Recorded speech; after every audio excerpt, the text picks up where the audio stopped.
Em nome de Jesus, amém. 1 de Pedro, capítulo 1, versículos 22 a 25, diz assim, meus irmãos. Tendo purificado a vossa alma pela obediência à verdade, tendo em vista o amor fraternal não fingido, amai-vos de coração uns aos outros ardentemente, pois fostes regenerados, não de semente corruptível, mas de incorruptível, mediante a palavra de Deus, a qual vive e é permanente. Pois toda carne é como a erva, e toda a sua glória é como a flor da erva. Seca-se a erva e cai a sua flor. A palavra do Senhor, porém, permanece eternamente. Ora, esta é a palavra que vos foi evangelizada. O que deveria então acontecer, meus irmãos, na vida de uma pessoa que realmente compreendeu o Evangelho, ou usando uma linguagem mais comum aqui, nossa, nasceu de novo? O que deveria acontecer na vida dessa pessoa?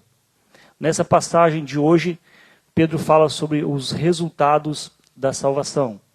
Na verdade, a ideia aqui é uma continuação daquilo que nós vimos na semana passada, né, do pensamento ali de Pedro, que nós vimos na semana passada, onde Pedro nos chama a uma vida de santidade. Então, há uma continuação aqui, uma sequência do pensamento de Pedro. Ou seja, o próximo passo em nossa caminhada espiritual é demonstrar a santidade, assim como nós falamos semana passada, que é exigido de nós, mas agora mostrar a santidade, evidenciar a santidade, amando o próximo. Amando o próximo. O viver pela verdade da palavra de Deus, né, a fim de colocar em prática o ensinamento de Jesus, conforme ele vai dizer em João 13:34, amai-vos uns aos outros. Se tem algo que nós podemos evidenciar, né, a santificação, de fato que nós somos santos, é isso. É o amor uns aos outros. Portanto, né, depois de mostrar a esses cristãos ali, aqueles irmãos, que ser cristão requer um estilo de vida santo, ele nos mostra agora que o novo nascimento implica um amor para com aqueles da família de Deus. Isto é, os cristãos devem amar uns aos outros porque eles nasceram por meio da incorruptível palavra de Deus. Porque nós nascemos dessa palavra incorruptível, nós devemos, né, amar uns aos outros.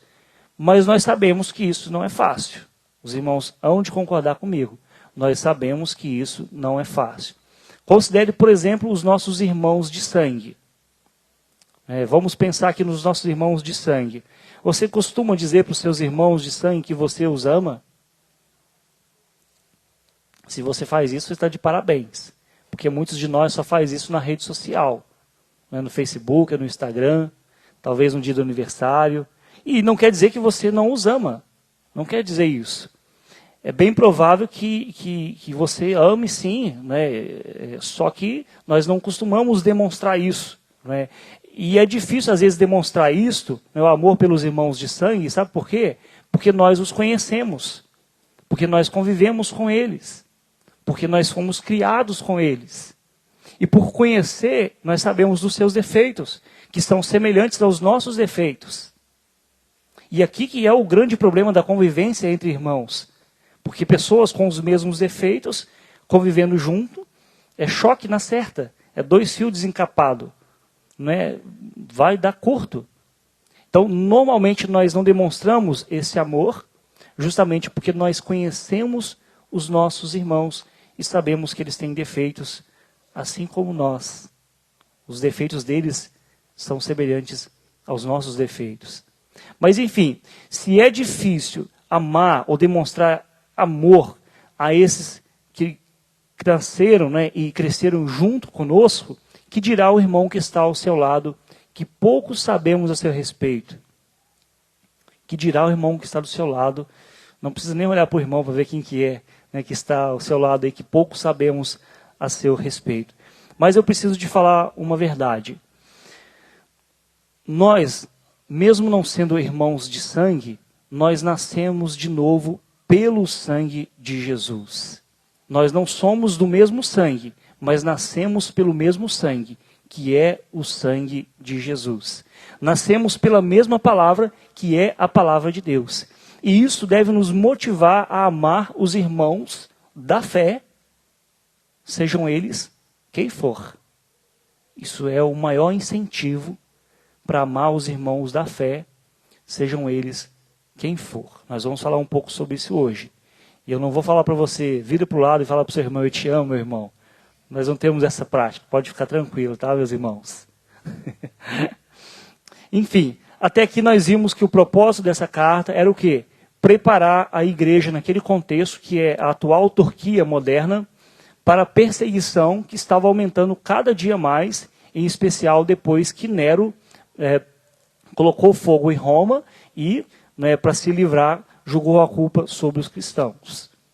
E aí nesse primeiro capítulo, Pedro então procura confortar, tranquilizar os irmãos que estavam em meio àquela angústia, que eles estavam experimentando ali por causa dessas provações que estavam enfrentando, a perseguição. Esses cristãos, nós já vimos, eles são chamados de peregrinos e forasteiros, porque é uma forma de dizer que eles não tinham residência própria nesse mundo. E é justamente por isso que o mundo os odeia. É justamente por esse motivo que o mundo ainda nos odeia. Mas precisamos saber que existe apenas uma fonte que pode trazer conforto e segurança quando nós passamos por sofrimento. E essa fonte é o nosso Deus, que é soberano.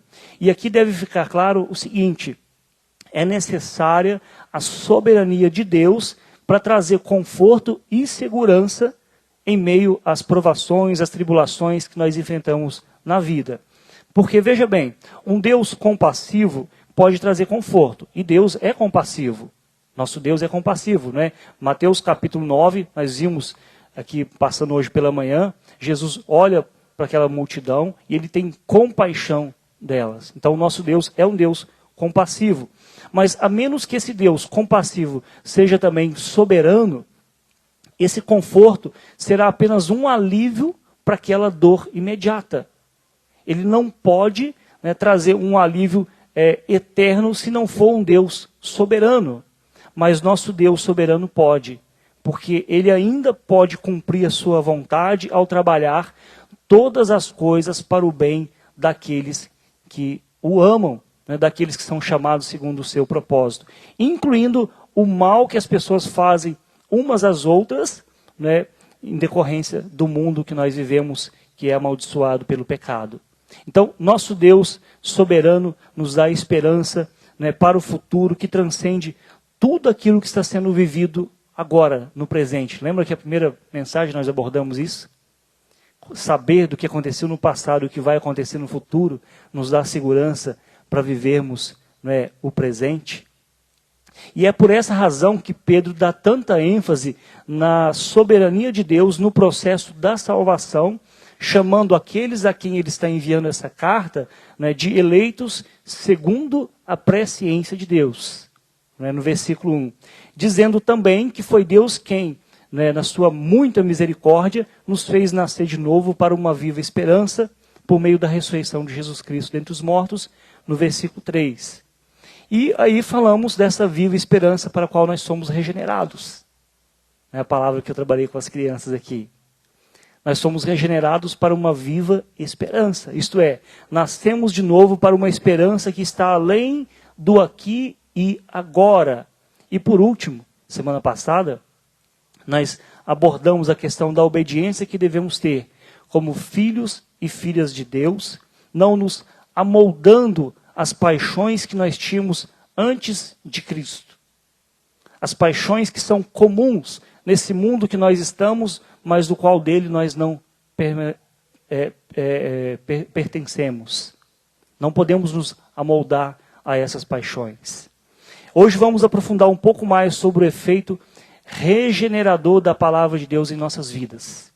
Vamos nos aprofundar um pouco mais sobre isso, nesse poder regenerador que nos chama à santidade, mas a santidade que na prática é expressa pelo amor aos irmãos. Nós somos santos? Somos sim. E você precisa, eu já falei isso aqui algumas vezes, você precisa tirar esse costume de falar assim, ah, mas ninguém é santo. É sim. Se você é um cristão, você é um santo. Não que ninguém vá fazer uma imagem de você e se prostrar diante de você e te adorar, não é isso.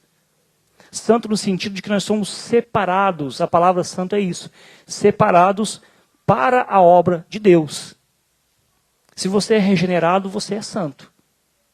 Um santo que ainda peca, não é? Mas tem a possibilidade de não pecar.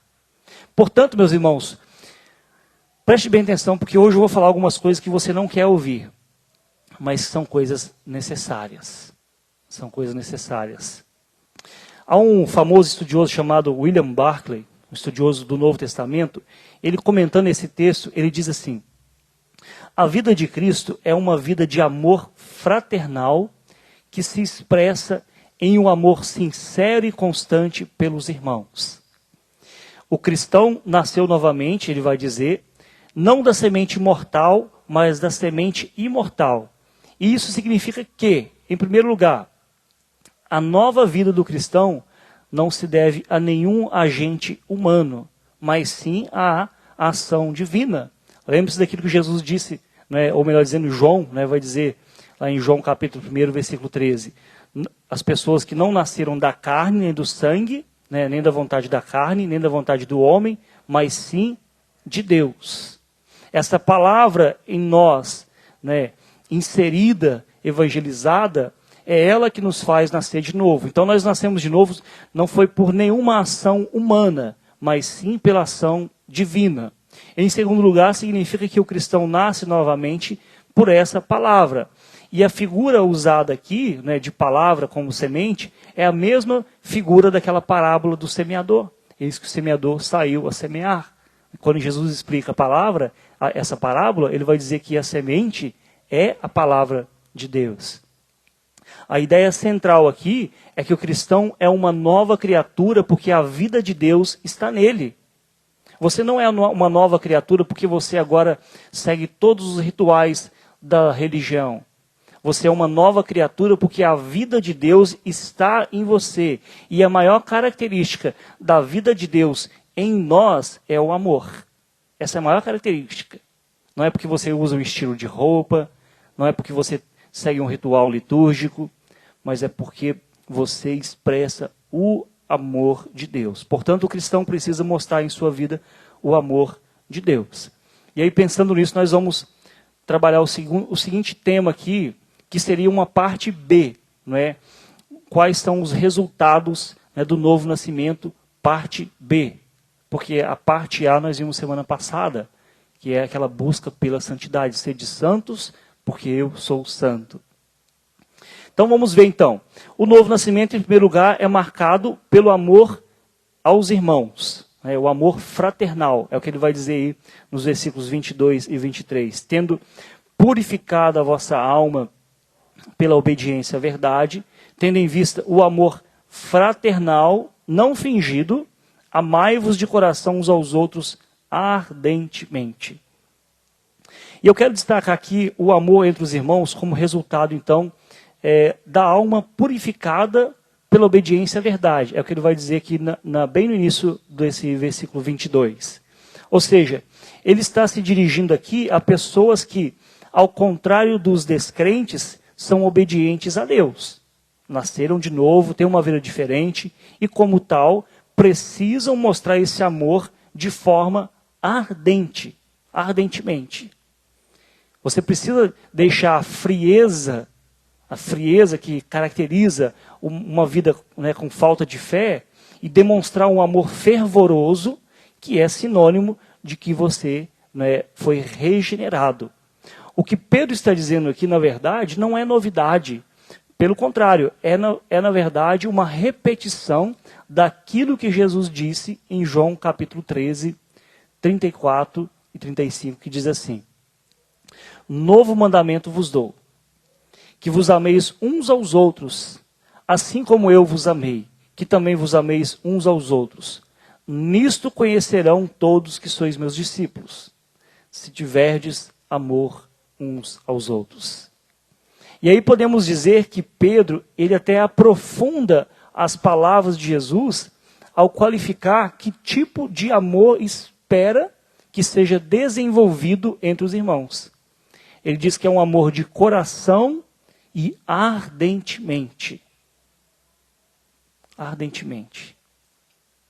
Não é frio nem morno, é quente, né? Ardentemente.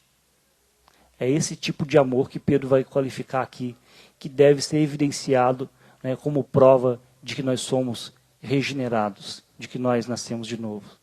Então, quando enfatizamos que somente a palavra de Deus é a nossa regra de fé e prática, devemos estar cientes do quanto isso nos confronta, de quanto isso revela o quanto nós somos incapazes de amar como nos é exigido. Porque muitas das vezes, meus irmãos, e aí eu vou falar assim de forma muito clara, nós amamos apenas de palavras, nós amamos apenas de conveniência, nós amamos como qualquer outra pessoa que não conhece a regeneração, que não conhece a Cristo. Por isso eu pergunto, será que amamos como a palavra de Deus diz para amarmos os irmãos da fé? O irmão que está do seu lado? Será que amamos? Sinceramente eu não sei. Sinceramente não sei. E não estou aqui também como juiz, mas eu quero só te provocar. Será que amamos como a palavra diz para amarmos? Eu gosto muito daquilo que Tiago, que nós estamos estudando nos pequenos grupos, né? Aquilo que ele diz, Tiago, irmão do nosso Senhor e Salvador Jesus Cristo, capítulo 2, versículos 15 e 16, como que ele nos confronta, porque ele fala assim, se um irmão ou uma irmã estiverem carecidos de roupa e necessitados do alimento cotidiano, e qualquer dentre vós lhe disser, ide em paz, aquecei-vos e fartai-vos, sem contudo lhes dar o necessário para o corpo, qual é o proveito disso? Isso é amor ardentemente? Não. Qual é o proveito disso? Nada. Nada. Observe que Tiago, meus irmãos, ele está falando sobre irmãos, não é sobre as pessoas de fora, é sobre aqueles de dentro. É sobre nós, pessoas que congregam com você, pessoas que vêm à mesma igreja que você. É sobre esses irmãos que ele está falando aqui. Porque, em primeiro lugar, nós devemos demonstrar amor é para com os de dentro. Em primeiro lugar, é para com os de dentro. É na nossa comunidade que conhece a palavra de Deus. É a nossa comunidade que é regenerada pelo poder da palavra de Deus. Somos nós, entre nós mesmos, que devemos, em primeiro lugar, viver de forma diferente. Somos nós que devemos amar de coração ardentemente uns aos outros. Depois nós falamos com os de fora. Mas primeiro isso deve ser evidenciado aqui. Você quer uma igreja cativante, uma igreja vibrante? Uma igreja cativante, uma igreja vibrante, não é uma igreja que tem um estilo litúrgico avivado, não é isso. Porque tem muitas igrejas que têm um estilo litúrgico avivado, mas esse amor entre os irmãos, ele não é evidenciado. Nós queremos sim uma igreja que seja vibrante, no sentido de ter uma fé viva. Mas para isso, ela precisa ter uma evidência, né, de que os irmãos se amam. De que eu me preocupo com o irmão que está ao meu lado. De que ele não é só mais um no hall de membros. A quem que sentou do teu lado? Não sei. Não sei. Pois é, né, seu irmão na fé, pelo qual Cristo Jesus também morreu. Mas voltando ao texto aqui, Pedro diz, né, tendo purificado a vossa alma pela obediência à verdade. Observe que esse tendo aqui, ele usa o verbo numa forma que denota continuidade. É uma ação que aconteceu no passado e que tem efeitos ainda hoje. Como resultado da salvação, os cristãos devem amar os irmãos quando? Ontem, hoje e amanhã. Poxa vida, pastor, é porque você não conhece aqui o negócio aqui. Não sou eu que estou falando. É Jesus. É a palavra de Deus. Tendo purificado a vossa alma pela obediência à verdade. É uma ação que começou no passado e continua ainda hoje. Precisamos amar os irmãos ontem, hoje e amanhã também. O resultado da nossa salvação é o amor aos irmãos. Se uma pessoa que afirma ser cristã não ama os irmãos, e aí eu vou falar de novo, se você não quiser ouvir, pode tampar os ouvidos, das duas uma.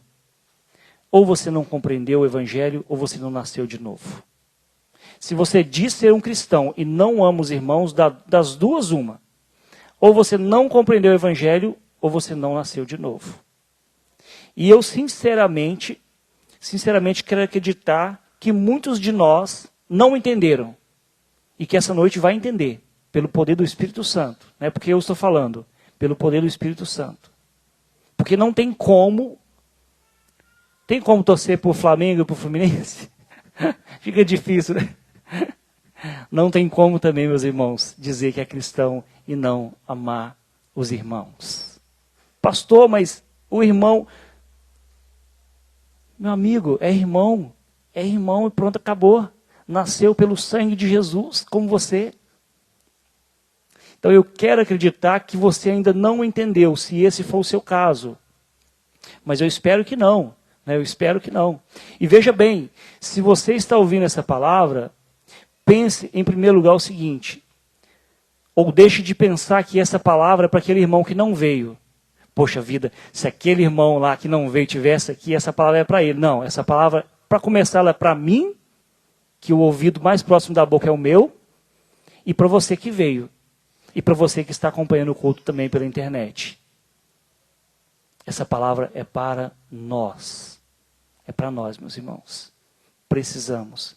Mas veja que João fundamenta isso aqui que eu estou falando. Porque eu não estou falando aqui da minha boca, não. Dos meus pensamentos. João, na sua primeira carta, se você quiser abrir comigo, 1 de João, capítulo 3, versículos 14 e 15. Veja o que o apóstolo João vai dizer. O apóstolo do amor.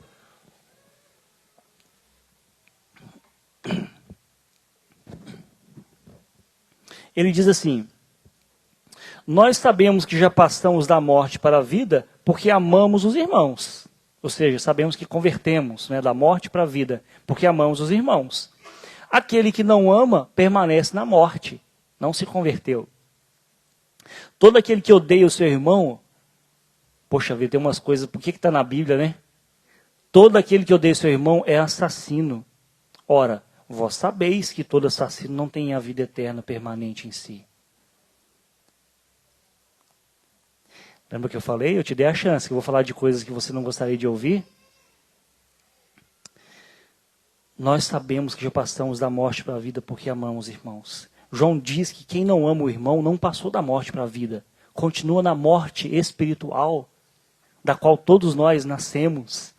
Eles não nasceram verdadeiramente, né, de novo e não há vida neles. E Jesus vai dizer a mesma coisa, mas não em referência a nós sabermos que somos salvos, mas em referência ao mundo saber quem nós somos, como discípulos de Jesus naquele texto de João 13:35. Nisso conhecerão todos que sois meus discípulos, se tiverdes amor uns aos outros. Se tiverdes amor uns aos outros. É dessa forma que seremos conhecidos como discípulos de Jesus. Qual deve ser a resposta do cristão, então, à salvação? A resposta é amar os irmãos, é amar a igreja.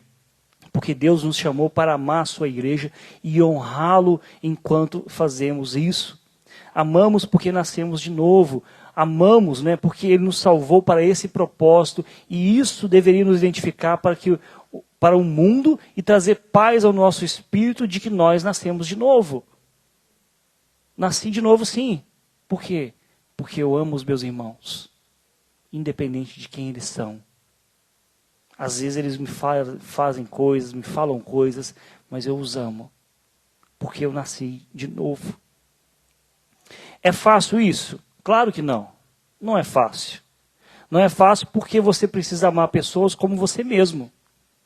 E à medida que você conhece mais e mais as pessoas vão ganhando liberdade para se mostrarem como elas são. Assim como nós mesmos. Por exemplo, o pastor Marcelo, ele tinha coragem de falar essas coisas bem no início do ano passado? Não tinha. Mas a gente vai, né, ganhando confiança para a gente falar algumas coisas assim. Então, à medida que nós conhecemos mais e mais os nossos irmãos, nós temos liberdade de mostrar quem nós somos, a forma como pensamos. Quando a gente não conhece, a gente fica assim. Não é assim no convívio do lar? Por que a gente tem dificuldade de expressar o nosso amor? Porque nós conhecemos os nossos irmãos. E na igreja não é diferente. Por isso eu sempre falo que não existe cristianismo em modo home office. Não existe. Não existe essa coisa. Você precisa exercitar o amor aos irmãos convivendo com eles, vendo os seus defeitos, orando por eles, porque talvez os irmãos também estão orando a Deus pelos seus defeitos. Está vendo como que são as coisas? Então, como podemos fazer isso? Você vai falar assim, poxa vida, pastor, agora você jogou aqui uma bomba para nós. Como que a gente vai solucionar isso? Como que eu posso amar aquele irmão? Em primeiro lugar, porque o irmão também te ama, né? Mesmo sendo você quem você é. Eu creio que vocês me amam, mesmo sendo quem eu sou. Né? E eu também os amo. Mas como que a gente pode equalizar isso, essa dificuldade? Simples, meus irmãos. Porque o nosso amor se fundamenta na palavra de Deus que nos regenerou. É por isso. É por isso que nós temos condições de amar os irmãos. É o nosso segundo ponto aqui. O amor aos irmãos se fundamenta não nos nossos pensamentos, nos nossos sentimentos, mas ele se fundamenta na palavra de Deus que nos regenerou. Continuando aqui dos versículos 23 até o versículo 25, ele vai falar assim: pois fostes regenerados, não de semente corruptível, mas de incorruptível, mediante a palavra de Deus, a qual vive e é permanente. Pois toda a carne é como a erva, e toda a sua glória é como a flor da erva. Seca-se a erva e cai a sua flor. A palavra do Senhor, porém, permanece eternamente. Ora, essa é a palavra que vos foi evangelizada. Na verdade, eu deveria colocar esse ponto, né, em primeiro lugar. Mas eu coloquei aqui pela seguinte razão. Em primeiro lugar, eu apresento o resultado do novo nascimento, que é o amor aos irmãos. Esse é o resultado. Né? E em segundo lugar, eu chamo sua atenção, né, do como podemos fazer isso, amar os irmãos. Ou seja, pela palavra de Deus. Pelo fato de termos sido regenerados por essa palavra aqui. Observe o versículo 23. Pois fostes regenerado, não de semente corruptível, mas incorruptível. E esse contraste aqui de Pedro, ele é bem interessante entre o corruptível e o incorruptível, porque ele corresponde a um contraste anterior, lá nos versículos que vimos a semana passada, 18 e 19, a respeito do custo da redenção, que é, ele vai colocar o contraste entre coisas corruptíveis, como prata e ouro, que eram usadas para redimir escravos, e o custo para redimi-los de um estilo de vida fútil, não é que ele vai dizer aqui, que não era por prata, ouro, mas sim pelo precioso sangue de Cristo, como um cordeiro sem mancha e sem mácula. Só que a referência aqui não é a redenção, mas a semente pela qual nós nascemos de novo. É a semente que nós nascemos de novo. Porque quando a semente física de uma planta é colocada no solo, o que acontece com ela? Ela perece, ela morre. A semente morre. Por que ela morre? Ela morre para dar vida a uma planta. Esse é o processo de germinação. Isso me faz lembrar, inclusive, aquilo que Jesus disse em João 12, 24. Se o grão de trigo caindo na terra não morrer, fica ele só. Mas se morrer, produz fruto. Então, o processo de uma semente natural é morrer. Nosso primeiro nascimento, então, ele foi através de uma semente perecível, que nos deu um corpo físico, mas um corpo perecível, porque a semente pela qual nós nascemos fisicamente é uma semente perecível. Então, quando você nasce de novo, já não é através dessa semente perecível, mas através de uma semente incorruptível, que nos dá a vida eterna. Nós nascemos de novo através de uma semente que é incorruptível. Já não é mais a semente dos nossos pais, é a semente do nosso Pai celestial. E o conceito de nascer de novo, ele é radical. E foi por isso que Nicodemos ficou sem entender. Lá em João capítulo 3, o significado daquilo que Jesus tinha dito, né? Em verdade te digo que, a menos que alguém nasça de novo, não pode ver o reino de Deus. Isso não fazia sentido na cabeça de Nicodemos. Ele perguntou, né? Poxa vida, né, como pode um homem nascer sendo velho? Ele não pode entrar uma segunda vez, né, no ventre da sua mãe e nascer. Pode? Jesus explicou, olha, em verdade te digo que quem não nascer da água e do Espírito não pode entrar no reino de Deus. O que nasce da carne é carne, ou seja, a semente perecível, corruptível. O que nasce do Espírito é Espírito, a semente incorruptível da palavra de Deus. O conceito aqui é tão radical quanto parece, e é por isso que requer o quê? A intervenção do Espírito Santo para nos fazer compreender essas realidades espirituais. Para Nicodemos, que não havia nascido de novo, isso era loucura. Assim como é loucura para quem não foi regenerado. Mas para nós que cremos, que eu pressuponho que nós fomos regenerados, isso não é tão complicado assim, porque o Espírito Santo vem nos iluminar. Enfim, o homem ele nasce fisicamente vivo, mas espiritualmente morto. O homem nasce fisicamente vivo, mas espiritualmente morto. Sabe aqueles bebezinhos bonitinhos, igual a Olivia? Precisa nascer de novo. É o pai falando, né? Precisa nascer de novo. Por isso que a gente precisa evangelizar as crianças, porque elas precisam nascer de novo. Porque elas nascem fisicamente vivas, mas espiritualmente mortas. É por isso que é necessário um novo nascimento, nascer de novo para trazer uma vida espiritual e fazer com que a pessoa se torne uma nova criatura, conforme Paulo vai dizer lá em 2 Coríntios, capítulo 5, versículo 17. Então, o que não existia antes foi trazido à existência. E Jesus, então, aponta, nesse diálogo com Nicodemos sobre o novo nascimento, ele aponta a obra do Espírito Santo para realizar isso. Né, esse transformar, essa nova vida. E Pedro aponta aqui o efeito da palavra viva e duradoura de Deus na realização do novo nascimento. Aí ele vai falar, essa palavra que nos foi evangelizada, versículo 25, essa palavra incorruptível, essa palavra que nos dá condições de amar os irmãos, sejam eles quem for. Em primeiro lugar, então, meus irmãos, nós temos a capacidade de amar uns aos outros porque nós nascemos novamente. E em segundo lugar, porque somos orientados a respeito disso. Se você não sabia, agora você sabe, não tem mais desculpa. Você precisa amar os irmãos. Porque você nasceu de novo e porque essa palavra, a qual foi pregada, evangelizada para você, te orienta, ou melhor dizendo, te ordena a fazer isso. Porque isso é um resultado da salvação. Mas como podemos amar os irmãos? Continua nossa pergunta. Porque o amor se fundamenta na palavra de Deus em nós. Em nós.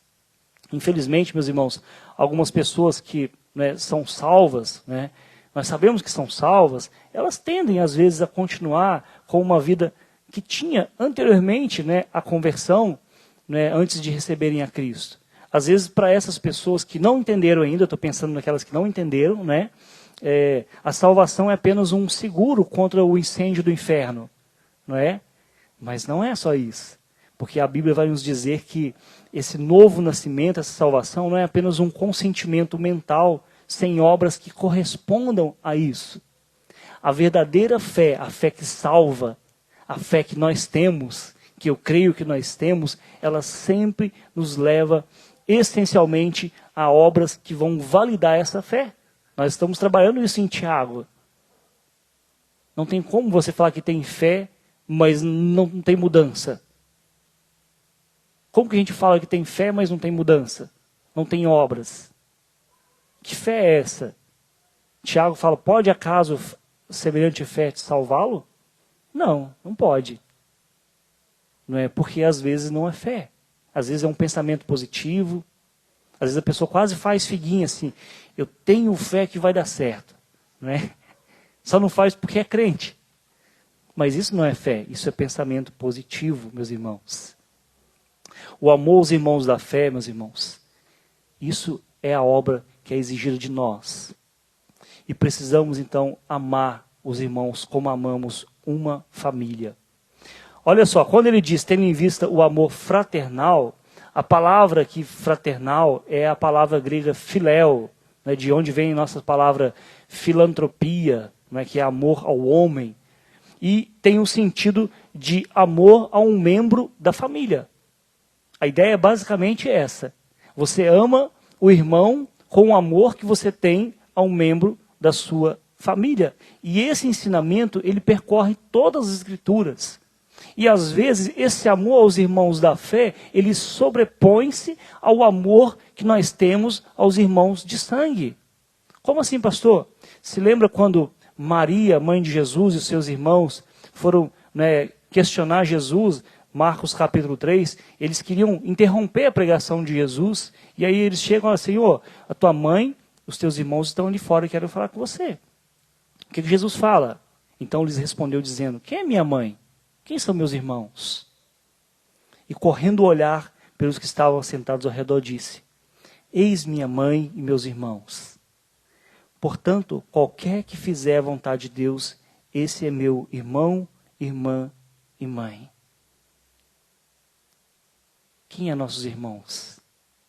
Todo aquele que faz a vontade de Deus. Isso é chocante no mundo onde até a família se torna objeto de idolatria. Até a família às vezes se torna objeto de idolatria. Jesus vem nos confrontar assim, quem é minha mãe? Quem são meus irmãos? Está vendo aqui, ó? Minha mãe, meus irmãos, porque qualquer um que fizer a vontade do Pai, esse é minha mãe, meus irmãos e minhas irmãs. Então, de que maneira Deus está chamando você, meus irmãos, a demonstrar amor familiar aos membros dessa igreja, diante dessa palavra? O que Deus tem falado no seu coração? O que você está sendo confrontado, desafiado diante dessa palavra, a demonstrar amor pelos irmãos da fé?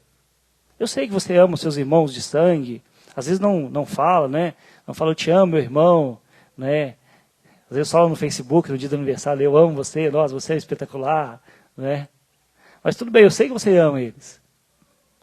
Mas eu quero que você entenda, a partir disso que nós estamos falando aqui, que você precisa demonstrar esse amor como o amor de um irmão de sangue. E sobrepujar esse amor aos irmãos da fé. Talvez, quem sabe, conhecer um pouco mais das lutas da pessoa que está do seu lado. Eu vou dar alguns exemplos práticos para você exercitar isso essa semana. O Anderson vai ficar 40 dias de molho em casa, né, Anderson? Leva uma cuca lá para ele durante a semana. Vai conversar um pouco com ele. O Júnior fez a operação, mas não leva cuca para ele não. Tá? Ele não pode. A dona Marisha está de cama. Vai lá visitar ela. O senhor Agenor, quem pode ir comigo essa semana lá visitar ele? Ele está numa casa especializada para atender idosos ali em Rio do Oeste. Quem pode ir lá comigo? Vamos lá ver ele. São exemplos práticos que nós podemos demonstrar de amor aos irmãos. Pergunta para o irmão do seu lado, manda uma mensagem para ele, ei, está tudo bem? Está tudo bem mesmo? Não é? Pergunta, gaste um pouquinho de tempo, demonstre amor pelos irmãos da fé. Eu luto para fazer isso, meus irmãos, não porque eu sou pastor, porque eu não quero fazer isso por produção, sabe? Para depois colocar no meu relatório de pastor. Porque eu tenho que colocar, todas as visitas que eu faço para você, eu tenho que colocar lá, gente. Se eu ficar insistindo, é porque minha cota não está boa de visitas, eu preciso...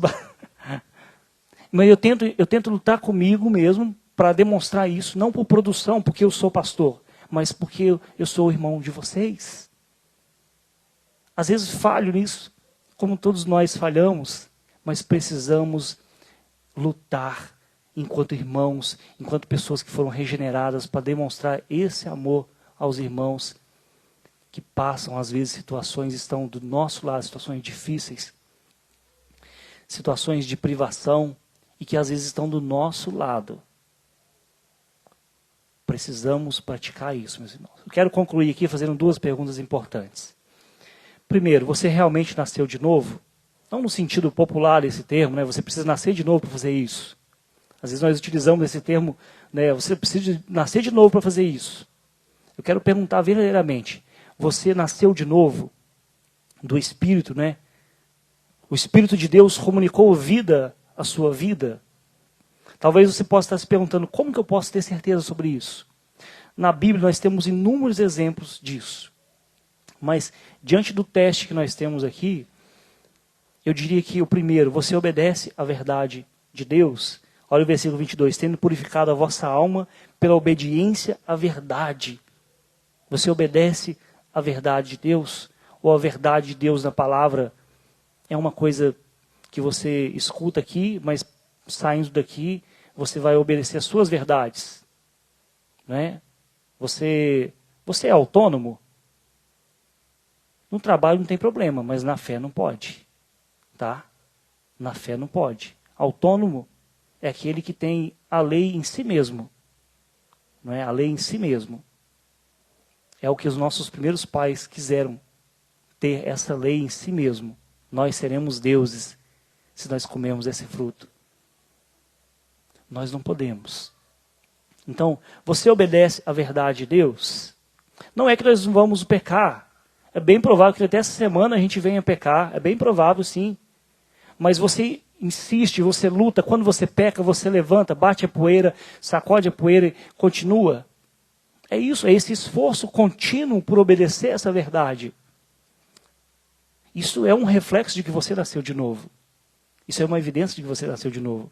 Em segundo lugar, você está trabalhando para amar os irmãos da fé como deveria? Você está trabalhando? Se não, meus irmãos, comece a trabalhar. Comece a trabalhar. Porque isso é uma evidência de que você foi salvo. Vai ter irmãos difíceis de amar? Vai. Porque às vezes nós é que somos difíceis também de ser amados. Às vezes nós somos os irmãos difíceis. Você já pensou que às vezes a gente falou aquele irmão é difícil de amar? E será que o irmão também fala isso de nós? Nossa, o pastor Marcelo é só porque ele é o pastor da igreja mesmo, viu? Às vezes eu penso isso. Quando me vem à cabeça assim, um irmão assim e tal, né? Não vou falar isso, porque às vezes ele está falando isso de mim também. Então eu vou lutar para ser uma pessoa amável. Bem como também amar os meus irmãos. Então, se você experimentou o novo nascimento, trabalhe por isso. Por amar os irmãos da fé. Um amor ardente, fervoroso, que às vezes até incomoda de tanta mensagem que passa. Sabe, está tudo bem? E aí, vamos lá e tal, fazer isso, aquilo lá? Vamos evangelizar? Vamos pregar? Né? Vamos cantar? Ame os irmãos. Nós devemos amar porque nascemos de novo por meio dessa palavra que é incorruptível. E que o Espírito Santo nos ajude, meus irmãos, porque não é fácil. Mas nós vamos, com a ajuda do Espírito Santo, vencendo dia após dia. Vamos cantar então? Vamos ficar de pé e nós vamos cantar a Deus.